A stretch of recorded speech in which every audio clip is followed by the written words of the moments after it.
Holy Spirit, you are here in this place. Your presence is so tangible in this place, Holy Spirit. Fill each and every one of us. Fill each and every one of us. Help us, Lord, as we praise your name, as we worship your holy name, Lord Jesus, that we would not be distracted, Lord, by the things around us, by our thoughts, Lord, or by anything, Lord Jesus, but help us to just keep our focus on you and you alone, Lord.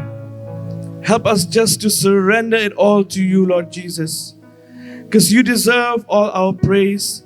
You deserve all our worship, Lord. Lord Jesus, take complete control of this time. Holy Spirit, take complete control of each and every one of us, Lord. Holy Spirit, have your way in this place. Holy Spirit, speak through us, sing through us, Holy Spirit. You are so tangible in this place, and we just say thank you, Jesus. Take complete control of this entire time. We dedicate it all into your mighty hands. All this we ask and we pray in your holy name. Amen, amen, amen.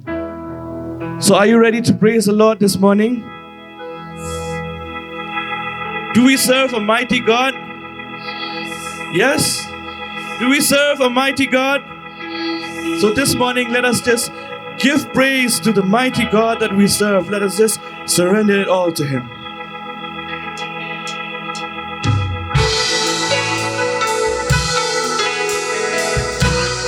Oh, you are so great, Lord. Oh, let us sing great and mighty. Great and mighty is the Lord our God. Great and mighty is He. Great and mighty is the Lord our God. Great and mighty is He. Lift up your banner, let the anthems ring. Praises to our King. Oh, great and mighty is the Lord our God. Great and mighty. Oh, we sing great and mighty.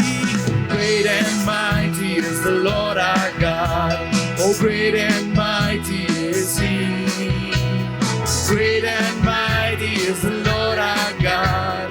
Great and mighty is He. Lift up your banner, let the anthems ring. Praises to our King. Great and mighty is the Lord our God. Great and one more time we sing great and mighty. Great and mighty is the Lord our God. Oh, great and mighty is He. Great and mighty is the Lord our God. Great and mighty is He. Lift up your banner, let the anthems ring. Praises to our King. Great and mighty is the Lord our God. Great and one last time we sing great and mighty. Great and mighty is the Lord our God. Oh, great and mighty. Oh, let us declare this morning.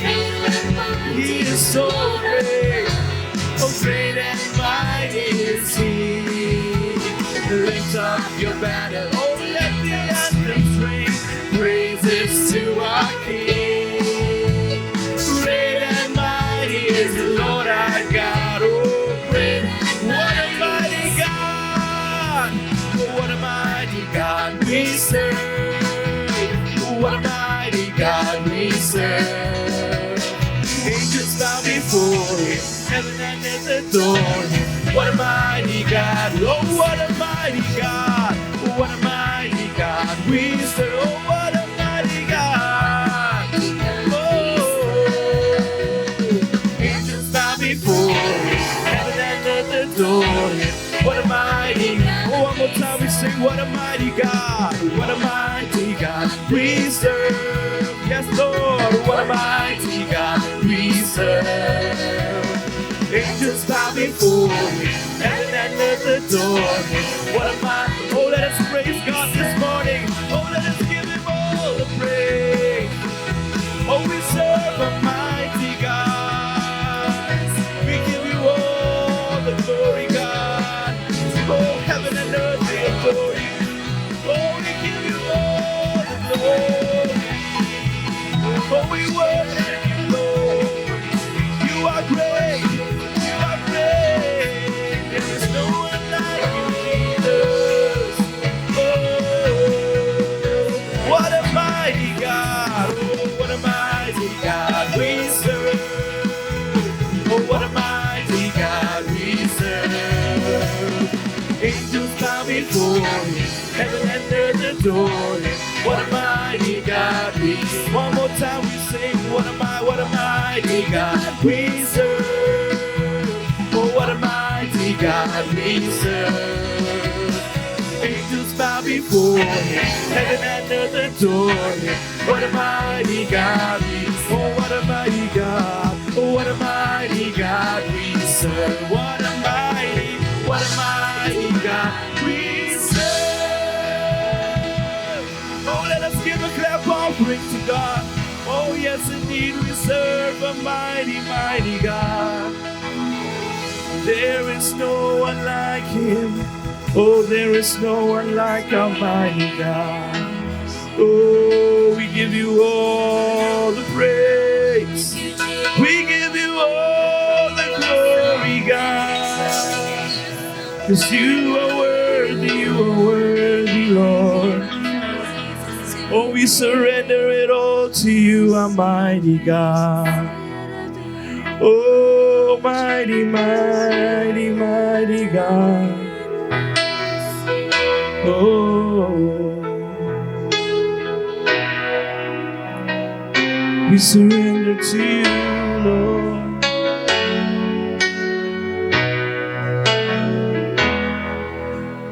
Oh, to Jesus I surrender it all. To him I freely give, and I will ever love and trust him in his presence daily. One more time we sing all to Jesus.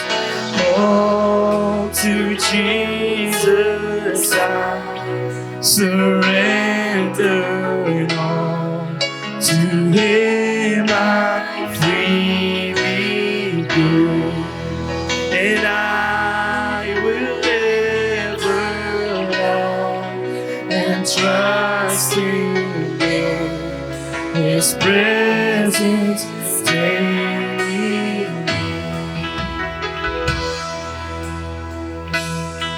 Oh, we surrender to you, all to Jesus, and all to Jesus I surrender humbly.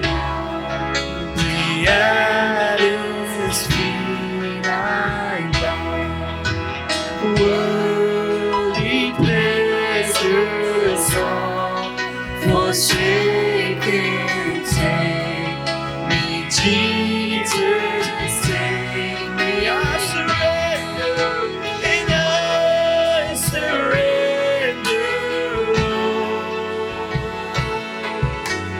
I surrender all,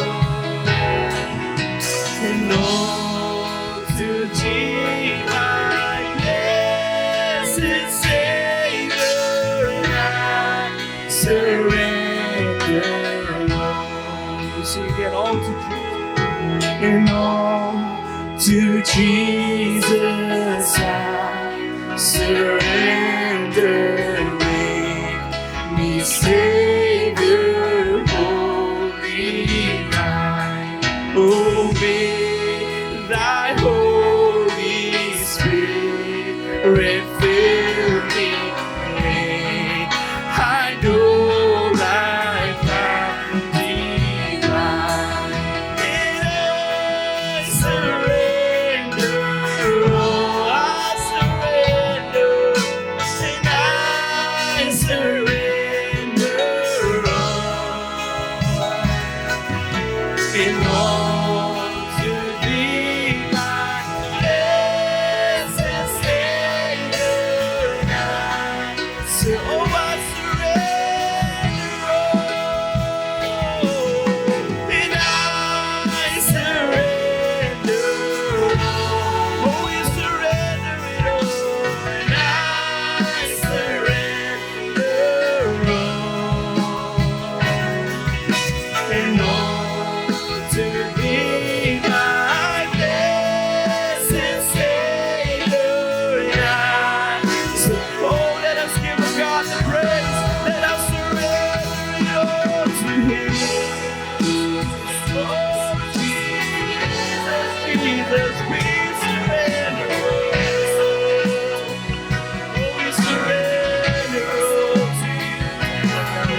surrender all.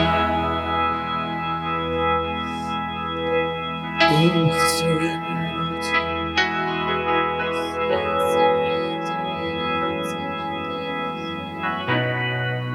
Oh, Jesus, Jesus.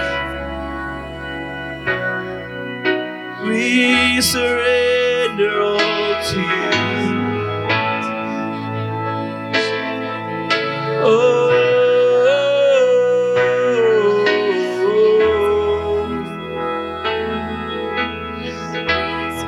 we are here, Lord, with open hearts, surrendering all to you.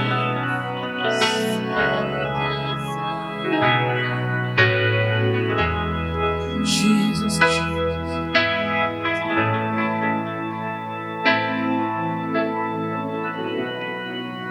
Oh, have your way, Lord.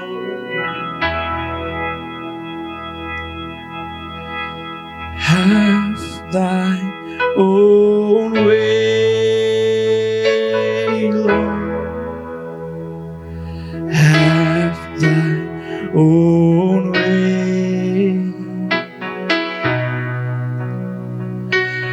Thou art the potter, and I am the clay. Oh, mold me and make me after thy will,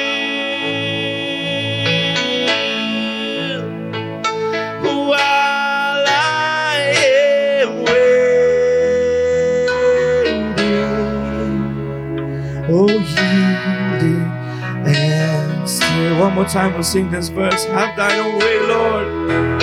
Oh, have thine own way, Lord. Have thine own way.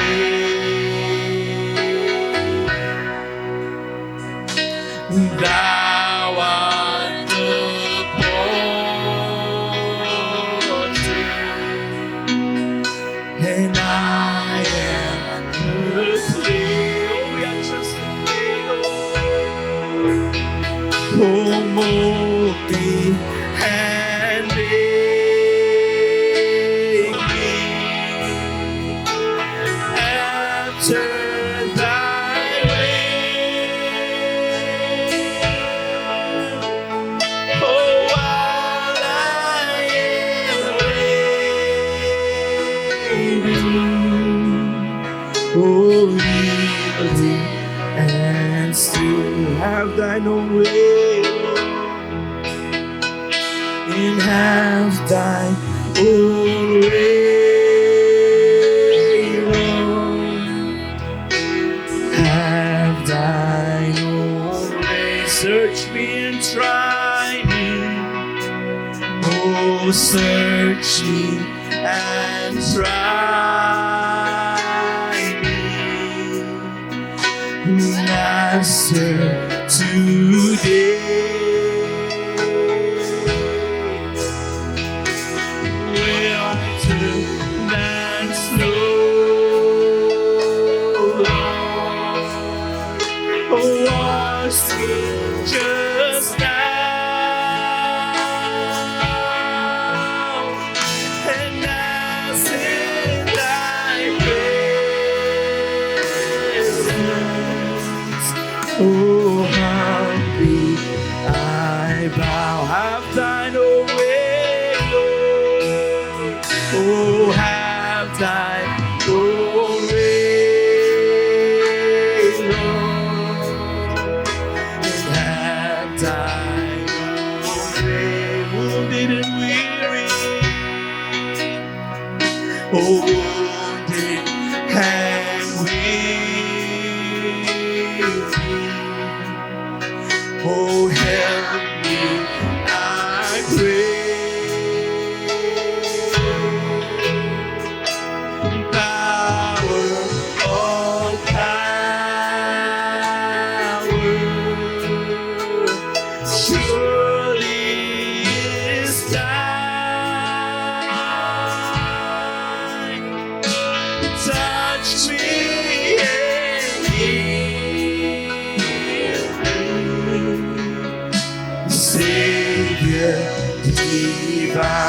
this is our prayer, Lord. Have thine own way.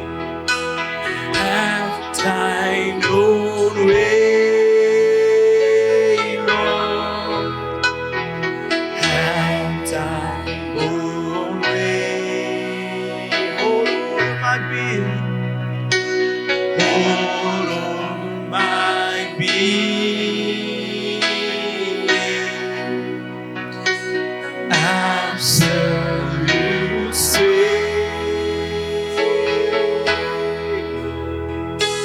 Fill with thy spirit.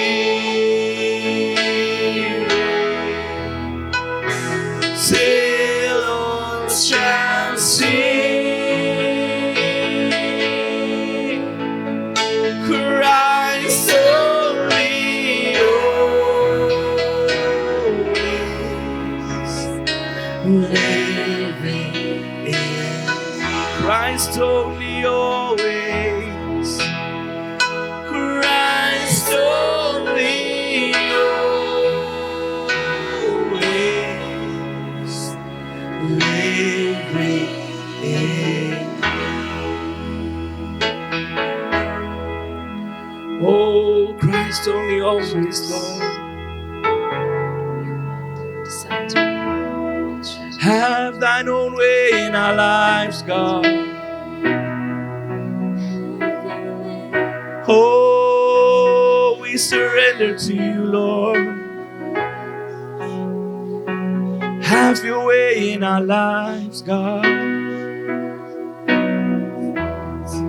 Mold us and make us to your will, Lord.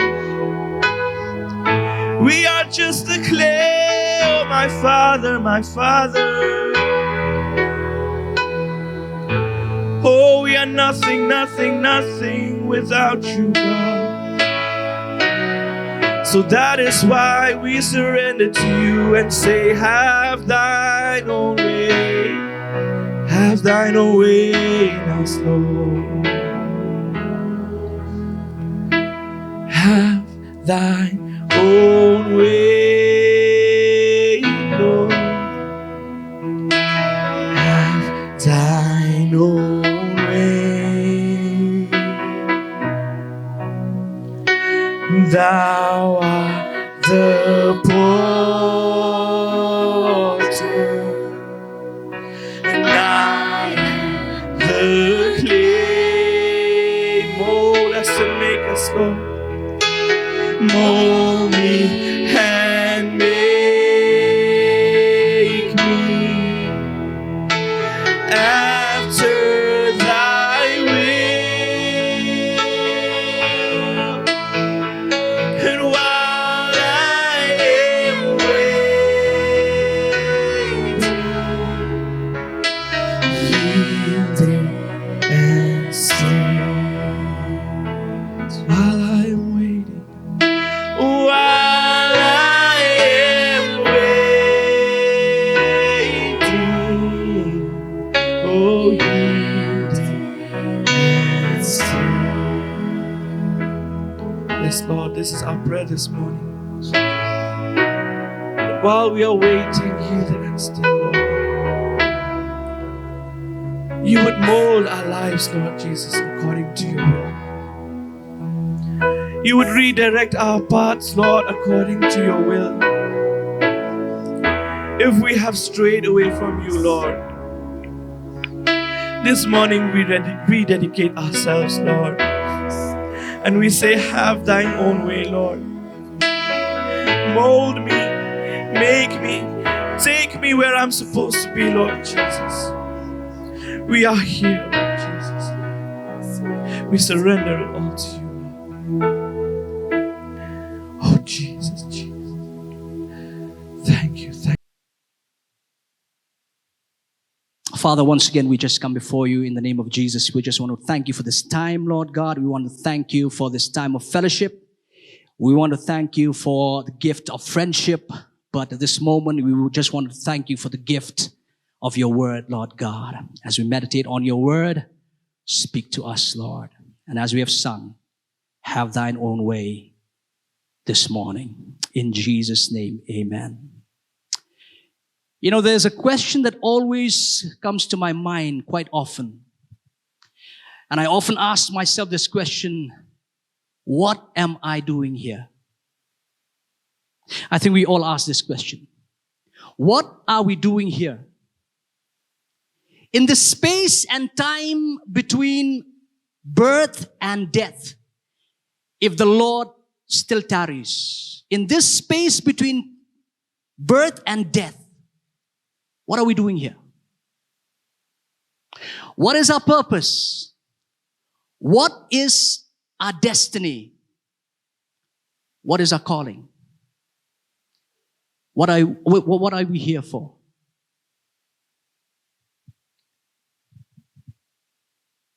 Jeremiah 29:11, we all are familiar with this verse. For I know the plans and I know the thoughts that I think towards you. We may not know the plans and the thoughts of God, but God knows the plans and the thoughts that He has for each and every one of us. And let me tell you that His plans and His thoughts are good. Hallelujah. His plans and His thoughts are good. And it is in understanding the calling of God in our life that we will understand the plans and the purposes of God for each and every one of us. You know what? Talking of calling, God has been in these last few weeks teaching me and revealing quite a lot of stuff on this matter. Time and time again, He has been taking me to this one verse, Romans 11:29. He's been taking me to this verse, for the gifts and the calling of God are irrevocable. In this translation, it says in the NIV, for God's gifts and His call are irrevocable. And this morning, let us meditate on just this one verse alone. And we'll just allow God to unravel the mystery of His gifts and His calling in each and every one of us. So this morning I've titled my message, No Taking Back. Be mindful. We always hear no turning back, no talking back. But my message this morning is titled, No Taking Back. Quickly, a few takeaways from this verse, Romans 11:29. For the gifts and the calling of God are irrevocable. Takeaway number one, every believer, and no one is an exception. Every believer is gifted and called of God. Don't say, I don't have gifts. Don't say, I don't have the calling of God on my life. Every believer is gifted and called by God.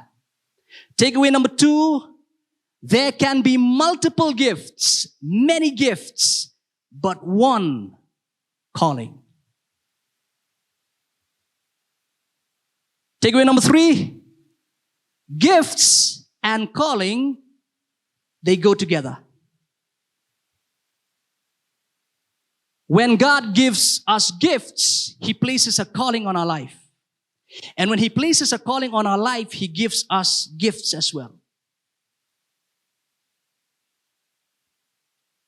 And takeaway number four, and this is what has bamboozled me in recent times.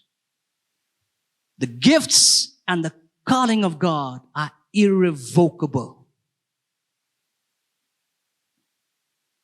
Meaning, the gifts and the calling of God can never be withdrawn. The gifts and the calling of God are without repentance. God is not sorry for giving us gifts. God is not sorry for placing a call on our life. He is never sorry.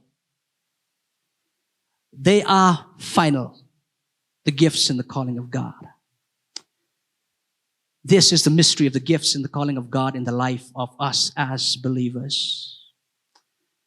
Now listen to this. If you go to Genesis chapter 6, if you read Genesis chapter 6, God is really fed up, with creation because of the wickedness. And in verse 6, it says, the Lord regretted that he had made human beings on the earth, and his heart was deeply troubled. God regretted making man. And let me tell you something that some of you might find shocking this morning. God may still regret making us, but he can never regret placing gifts and a calling in our life. Hallelujah. The contemporary English version of Romans 11:29 says this, and the translation is so clear, it's so straightforward that you may find it difficult to believe it. But this is what the contemporary English version of Romans 11:29 says. Listen to it carefully. God does not take back the gifts he has given or disown the people he has chosen. Irrespective of our failures, irrespective of our falling down, God does not take back the gifts that he has given, and he does not, he does not disown. We as people may disown our brethren, our brothers and our sisters, but God will never disown the people he has chosen. Hallelujah. This is amazing. This is amazing. And what's very interesting about this verse 11:29 is this, that when you read it and when you read it carefully, you find that gifts are in the plural form. But the calling is in the singular form. So it is not difficult to understand gifts in the plural form. If you read the Bible talks about gifts. Gifts of the Father, gifts of the Son, gifts of the Spirit. And a believer can be given multiple gifts. It's not difficult to understand.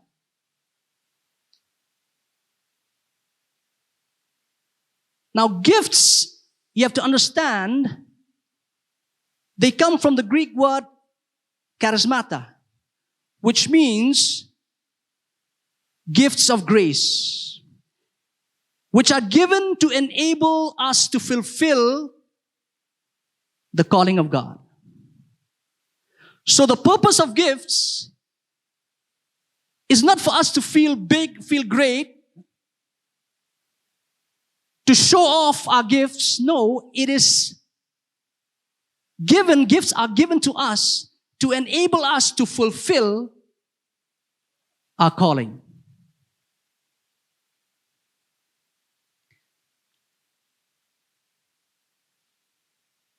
Now, I said calling is in the singular, it's in the singular form, right? But it is just like water. We have all been students, we know water can exist in three forms: liquid, solid, gaseous state. But it is still water. And that's the same with calling. So the calling is one, but as I was meditating on this, God showed me that the calling is made up of three components, closely linked to each other, independent but dependent on each other. The calling of God is made up of three components. First component, God's calling, fundamentally starts with a call to know Him as He is. That's the calling of God. He calls us to Himself. He calls us to follow Him. If you read the Gospels, Matthew, Mark, and John, if you read these Gospels, when Jesus called his first disciples, you know what he did? In every instance, he said, "Follow me." Simple. The fundamental call of God is to know him, is to follow him. This is the call to salvation. This is the first component. Make no mistake of saying that God has called me into ministry if he has not first called you to know him, to follow him, if he has not called you to salvation. It is the starting point. It is the first step. It's the call to salvation. That's the first component.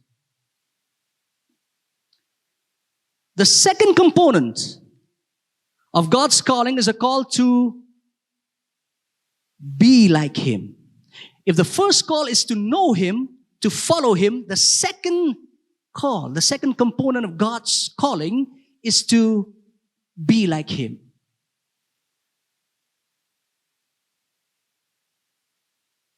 To be a disciple.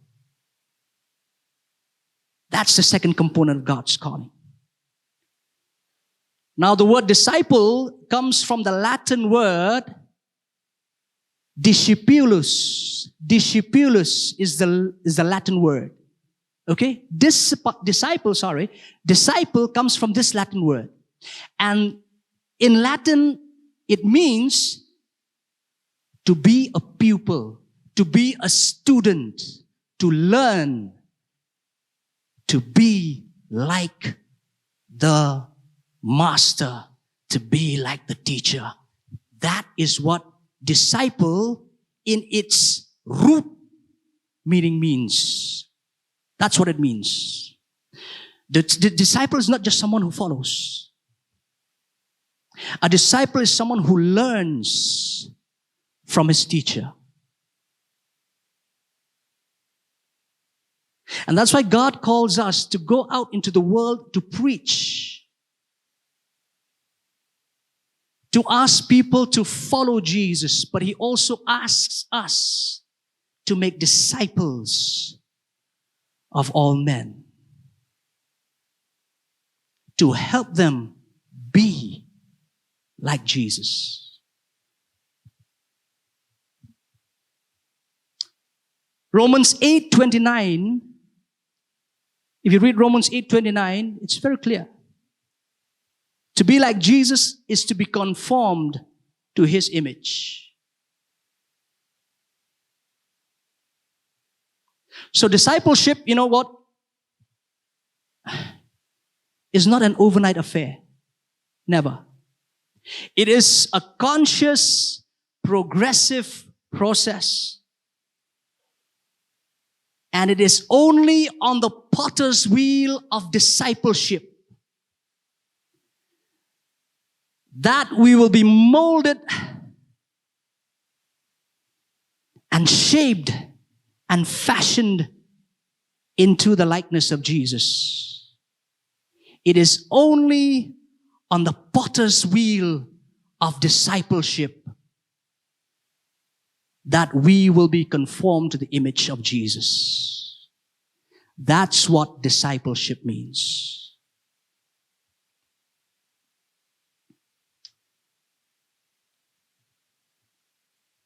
And discipleship is not a short-term course. We have short-term courses, in almost every sector. Short-term course on computer applications. Short-term course on baking. Short-term courses on cookery, so on and so forth. But discipleship is not a short-term course. It is not even a long-term course. Discipleship is not a short-term course. It is not also a long-term course. Listen to me and listen carefully. Discipleship is a lifetime course. Until the day that we say bye-bye to this world, we will always be disciples of Christ. Make no mistake. There can never be a time when we say, I know all, I am all. We will always be in the process of being made more into the image of Christ. That is discipleship. So this is the call. The first is the call to salvation. The second component of God's calling is His call to transformation. Transformation in every sense of the word. In thoughts, in deeds, in actions, in words. That's transformation. And that's what God calls us to. Thirdly, God's calling is a call to act like Him. If the first component of God's calling is to know Him, to follow Him, and the second component is to be like Him, the third component of God's calling is to act like Him. To do what Jesus did and to do how He did what He did. This is a call to mission. Salvation, transformation, mission. And when I say mission, don't make a mistake that you want to go somewhere as a missionary. No. Mission means to finish an assignment that has been given to us. That is mission. We need to understand. That's why I started off by saying, I always ask myself this question, what am I doing here? What are we doing here? If we do not understand that we have been placed here with a mission, with an assignment or assignments, you will keep on asking this question in wonder, but not in awe. What am I doing here? So the third component is a call, God's call to mission. You know, there's an idiom that we are all maybe familiar with. Curiosity killed the... Anybody can help me out with this? Josh.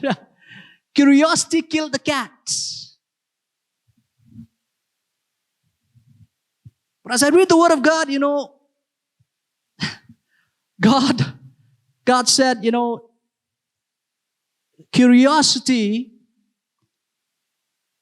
does not always kill. Curiosity sometimes gives birth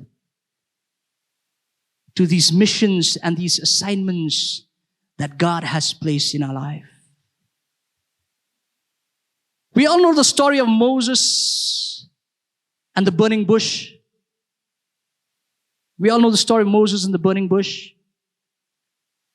Moses sees this burning bush, and read your Bible carefully. Moses said, he was curious and he said, let me just turn aside. So Moses thought, I will go over and see the strange sight. Let me just go over. I'm supposed to go this way, but I'll just sidetrack for a moment and just find out why is this bush not burning up.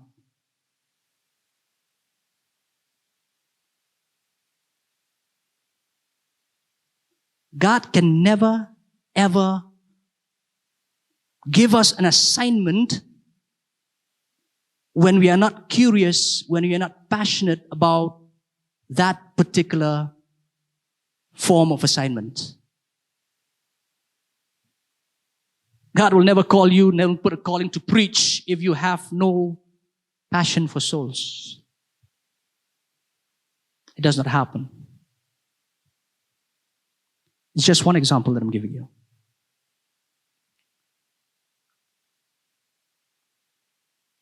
So God has assignments for each and every one of us. And when He assigns, catch this. When He assigns, He equips.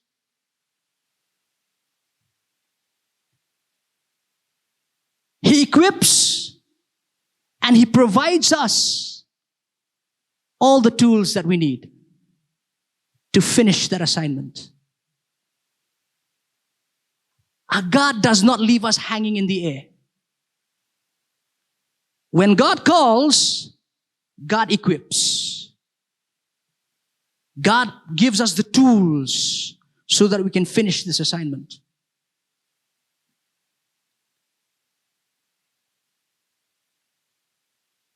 The story about David and Goliath. We know this story. I mean, we all know this story, how David, this young chap, killed this giant Goliath. He could do so because God put this calling on his life. God called him to kill Goliath. And when God called David to kill Goliath, He equipped him with tools, familiar tools, ordinary tools that he's so used to. A sling and stones from the river. When God called Moses to speak to Pharaoh,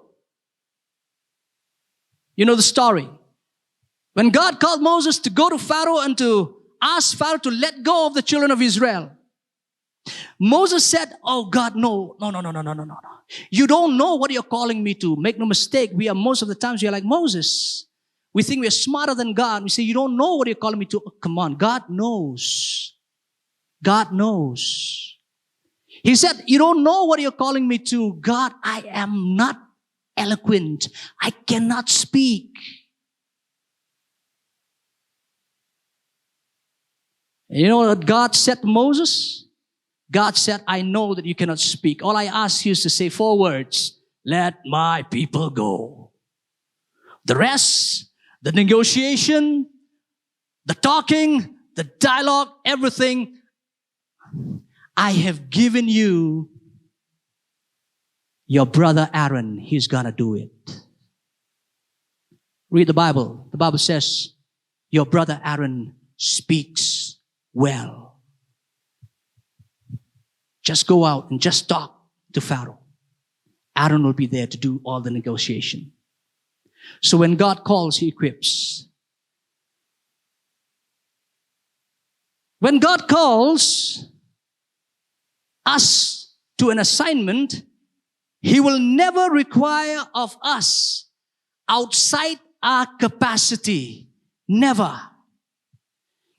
God, when He calls us to do something, He will not ask us to do something that we do not have the capacity to do.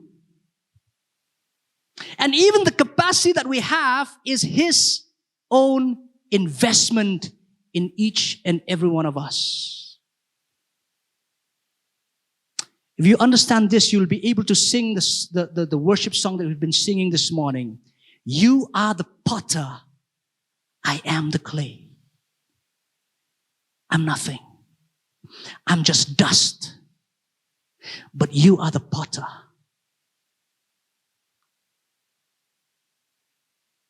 First Corinthians 10:13 talks about tests and temptations, and the Bible says God will never test us beyond what we are able.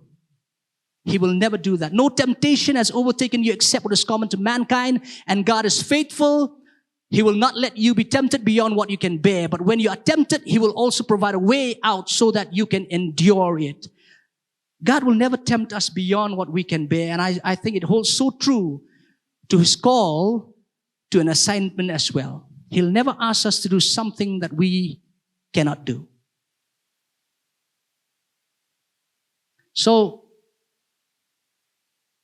let us not abuse Philippians 4:13. We have been abusing this verse for too long. I can do all things through Christ who strengthens me. Read this verse in context, please. Paul says, before this verse, that I know what it means to be hungry, and I know what it means to be full. I know what it means to have, and I know what it means not to have. I know what it means to be in abundance, and I know what it means to be in lack. But nothing is going to shake me. I can do all things through Christ who strengthens me. Let's not abuse this verse and think that we can do anything and everything just because I can do all things through Christ who strengthens me.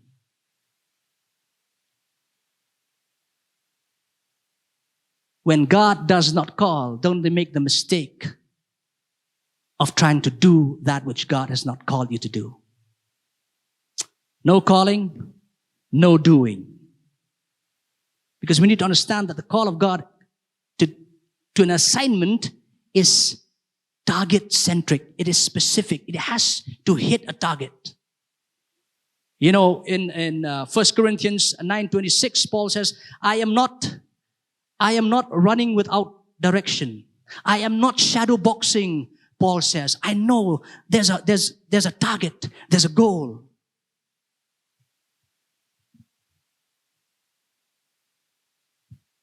Now, just because I blossom in academia, I am good in studies. I hold a degree, I hold a master's, I hold a PhD. Just because I blossom in academia does not mean God has called me to teach Sunday school. No. Investing in our little kids, let me tell you, is a calling. It is a calling.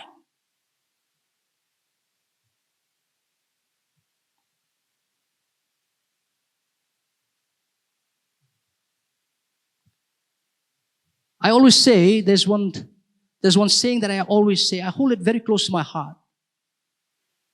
God does not need me. God does not need you. It does not matter how gifted you are, how gifted I am, how gifted we are. God does not need us. But listen, God wants us. God wants you. God wants me. God wants us to use us to be His business partners. But He does not need us, meaning, in very simple terms, we are not indispensable. Nobody is indispensable. So when you do something for God, don't think that you're doing Him a favor. You are not indispensable. If we read Acts chapter 1, verses 12 to 26, we will not read this portion. Okay, but when you read this, it talks about the process of choosing a replacement for Judas Iscariot, the disciple who betrayed Jesus. Okay? Now, when you read this passage, you will find when Judas betrayed Jesus, you know, God never took back, He never recalled Judas's share in the ministry of the apostles. He never took back. You know why? Because the calling of God is irrevocable. He does not take back. I've tried explaining to you from the very beginning, God does not take back. But when Judas, and mark these words that I'll be using right now. But when Judas willingly left, he renounced, he turned aside, he abandoned his calling, his ministry and apostleship. He did it willingly. God chose Matthias to replace Judas. Read Acts 1, 12 to 26.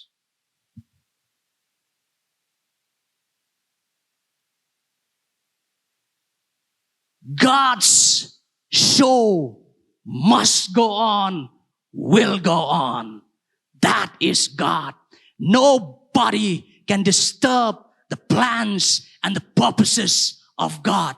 Nobody. Not even the gates of hell. Nothing can disturb the plans of God. We always say, we are responsible for Jesus delaying his second coming because we don't go out with urgency to preach the gospel, because the word says, unless the gospel is preached to all nations, he is not coming back. Come on, are you serious? Are we really serious? You think we will disturb God's plan and God's timing? Can we do that? We are fools.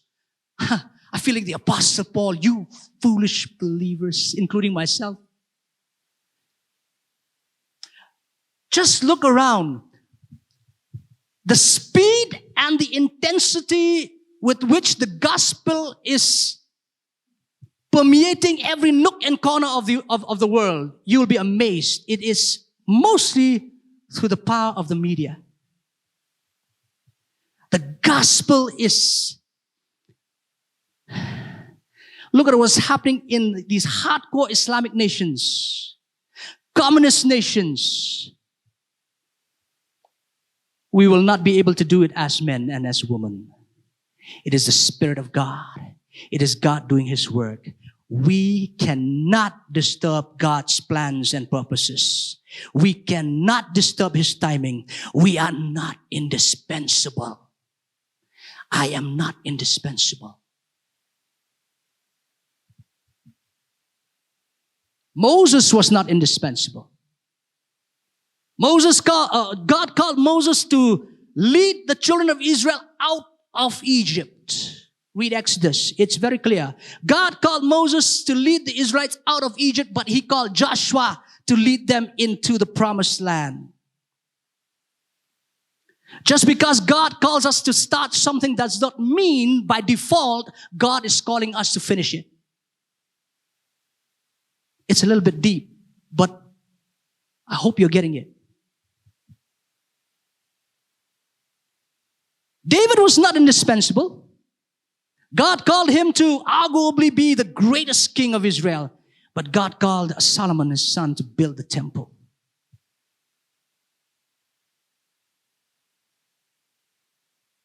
That is the mystery of God's calling. As we close, here are a few truths and principles about the calling of God. You can take down. The calling of God is intentional and not accidental.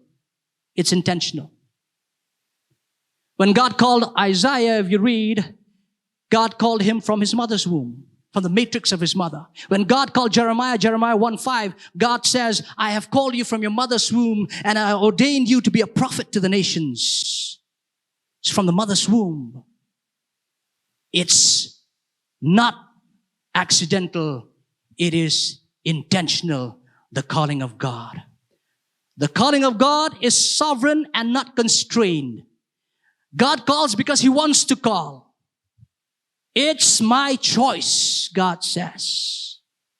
I choose because I want to choose. And God is under no constraint. God is under no compulsion. God cannot be forced to put a calling on someone's life. Number 3, God's calling is dynamic and not static. It is a calling that grows. It starts small, but that it grows over time. If you read 1 Samuel chapter 3, verses 1 to 20, it talks about the call of Samuel, when God calls Samuel. Samuel was still very young. He was in the temple with Eli, and then one night, he hears a voice, Samuel, Samuel. And Samuel thought that it was Eli. He went running to Eli. Do you notice something? How soft and how small must the voice have been for Samuel to mistake it for the voice of Eli? Because the Bible says Eli was very old, feeble. He would have called Samuel, Samuel. And Samuel mistook God's voice for Eli's voice. Now imagine, the Bible says the voice of God is like the roaring of the oceans, right? But God did not call Samuel in a loud voice. He did not want to scare Samuel. So he called in a soft voice. 3 times God called Samuel. And until Eli told Samuel to say, Now I know who's calling you, son. Next time you hear this call, just say, Lord, here I am. The calling of Samuel started small. But with time, the calling grew into a massive calling, and he was a voice, a judge, and a prophet to the nation of Israel.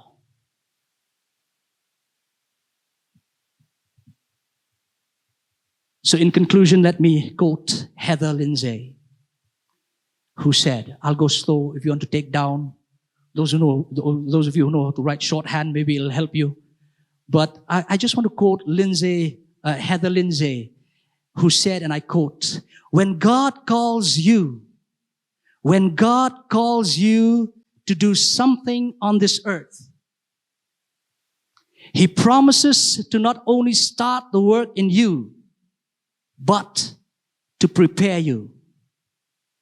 Open the right doors, provide for you, and then He finishes what He started. Trust Him. Unquote. So as we end, let us find our gifts and our calling, or better said, let the irrevocable gifts and the calling of God find us. Pastor Steve, it's okay. I'll just call the music team just to come up on stage, and we will just, once or twice, we will go back and sing that song that we've been singing this morning. I surrender all. I just felt so happy this morning when we were singing that song. Let's just go to God this morning. Let us all stand together in the presence of the Lord, keeping our minds on this faithful and able God who has called us. And as we sing, let us go to Him with this heart of prayer. God, let your irrevocable gifts and calling find us. Have thine own way, Lord. Have thine own way. Thou art the potter. I'm just the clay. Oh, to Jesus I surrender all.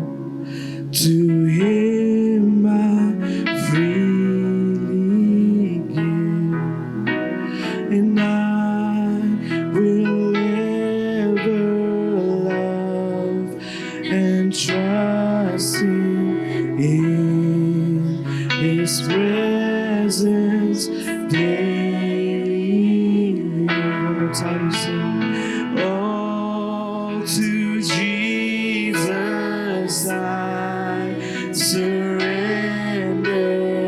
all.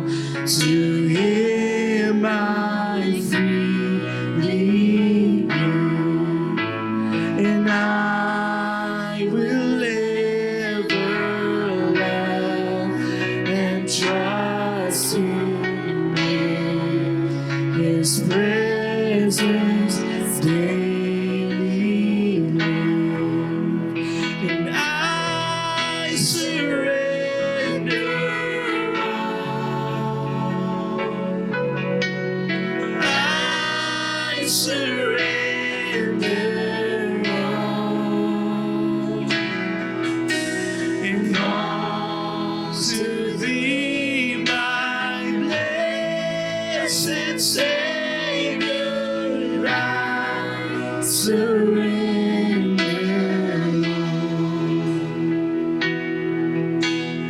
all. All to Jesus I surrender.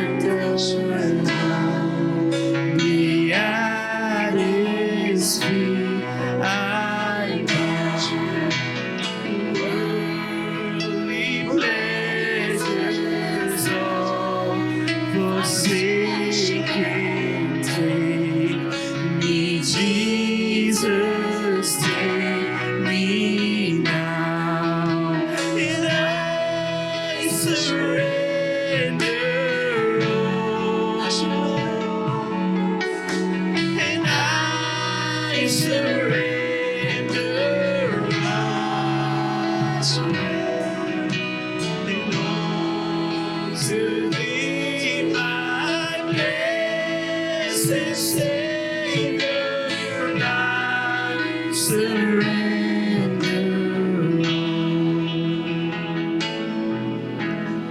all to Jesus.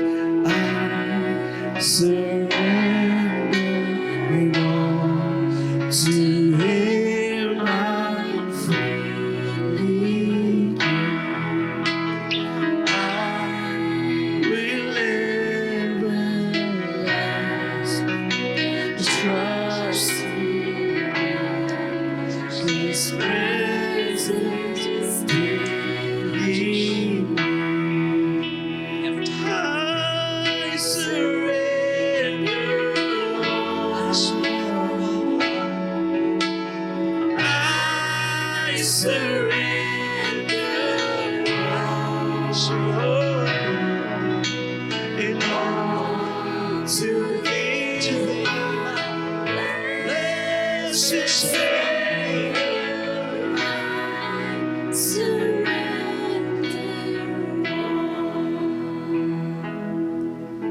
and have Thine own way.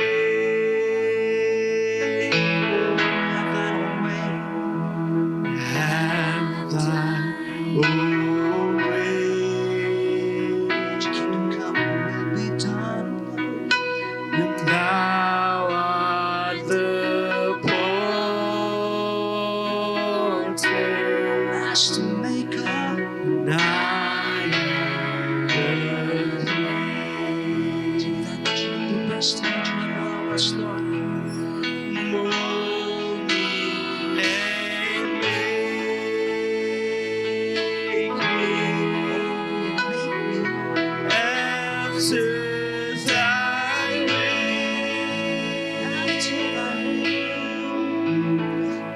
And while I am waiting,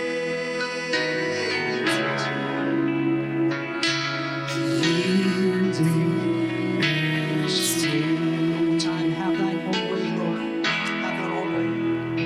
Oh, have Thine own way, Lord. Work in us, Lord. Work in us, Lord. Work in us, Lord. Work in us, Lord. Thou art the trust. We trust You. And I am okay. You are able, Lord. You know what is to be done. And only can make me to submission to the Son, Lord. Just do the good work, Lord God, in each and every one of our lives. And while I am waiting, oh yes, as we sing one final time, I bless Pastor Dave to kindly come up and just lead us in prayer and just whatever the Spirit is leading you, He will lead us into. Have Thine own way.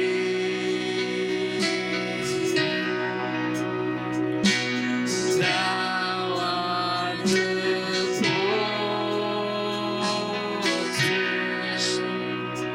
and I am the clay.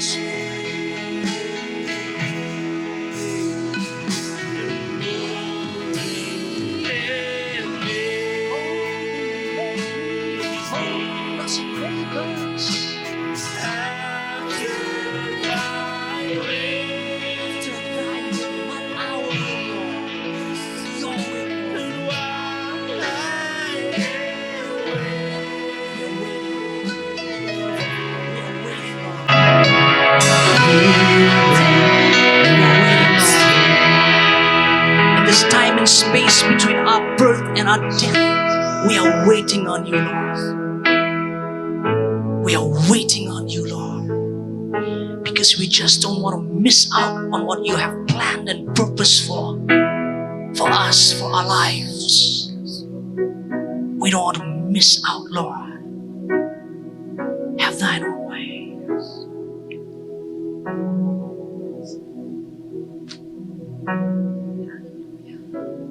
Father, we just thank you for your word, oh God. Father, here we are, oh God. Here we are, oh Father, in your very presence. We yield ourselves to you, Lord. We yield ourselves to you, oh Father. Lord, while we are waiting and while we are yielding, Lord, make us, oh Father, what you want us to be. Help us, Lord. Help us, Lord, to know and find, Lord, the gifts and the calling, oh God, that you have for us, oh God. Father, we thank you, Lord, for we know that you do not need us, oh God. But yet, Lord, you choose us, Lord. You want us, Lord, to be co-workers with you, oh Father. And here we are, oh God. We surrender ourselves to you. We surrender our lives, oh God. We surrender everything that we are, oh God, into your mighty hands. And Father, we pray, oh God, that you, Lord, you enable us, oh God, Lord, to fulfill, oh God, every plans, every purposes, Lord, that you have for us, oh God. Here we are, oh God. Here we are, oh Father. This morning, Lord, we say, here we are. Use us, oh God. Use us, oh Father. We want to be used by you, oh God. Oh, take our lives, oh God. All that we are, oh God, we just place it before you. Take us, oh God. Thank you, Father, for your word, oh God, that you speak to us, Lord, this morning. We give you praise, we give you glory. We thank you, Lord. We thank you. Father, we pray, oh God, that you will continue to bless our brother, oh God, Brother Elwin Kharshiing. Lord, oh God, you'll be with him, oh God. You'll use him, Lord, as an instrument, oh God.